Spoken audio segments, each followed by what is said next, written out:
ઈસ્ટમાં ચાલી રહેલા યુદ્ધના પડઘા હવે ગુજરાતમાં અનુભવાઈ રહ્યા છે। રાજ્યમાં ઈંધણની અછતની વચ્ચે વિવિધ શહેરના પેટ્રોલ પંપ પર લાંબી કતારો જોવા મળી હતી।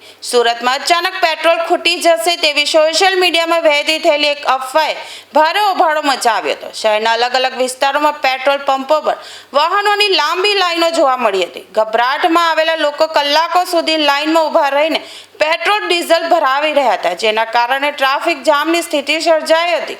પેટ્રોલ ડીઝલ મુદ્દે સુરત પોલીસ કમિશનર દ્વારા અપીલ કરવામાં આવી છે।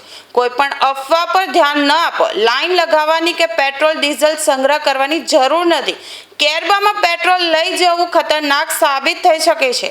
સોશિયલ મીડિયામાં જોઈને ભ્રમિત ન થાઓ। પોલીસ કમિશનર જણાવ્યું છે કે ઈંધણ કટોકટીની અફવા ફેલાવનારાઓ ચેતી જજો। સાયબર ક્રાઇમ દ્વારા સોશિયલ મીડિયામાં બાજ નજર રાખવામાં આવી છે। અફવા ફેલાવનારાઓ સામે પોલીસ કાર્યવાહી કરવામાં આવશે।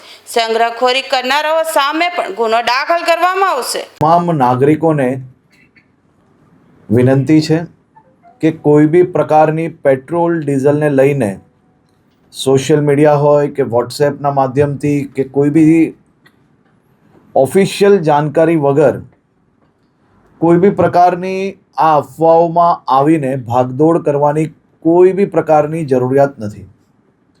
રાજ્ય સરકાર અને ખાસ કરીને કેન્દ્ર સરકાર દ્વારા આ જથ્થાઓ અને સપ્લાય માટેનું ડેલી નિરીક્ષણ થાય છે અને રાજ્યને તમામ પેટ્રોલ પંપો પર પેટ્રોલ ડીઝલ માટે પૂરતી વ્યવસ્થાઓ પહોંચી વળે તે માટેની સંપૂર્ણ તૈયારીઓ બી છે।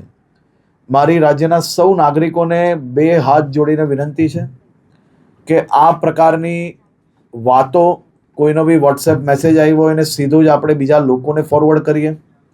કોઈ બી પ્રકારની જાણકારી વગર, સંપૂર્ણ માહિતી વગર પોસ્ટ મૂકીને આપણે આપણી જોડે જોડે હજારો લોકોને કારણ વગરના એમનો સમય વેડફીએ અને સાથે સાથે કોઈ બી પ્રકારે શહેરમાં કે રાજ્યમાં આ પ્રકારની ખોટી માહિતીઓ ફેલાવનાર લોકો પર બી આવનારા દિવસોમાં કડક પગલાં ભરવામાં આવશે।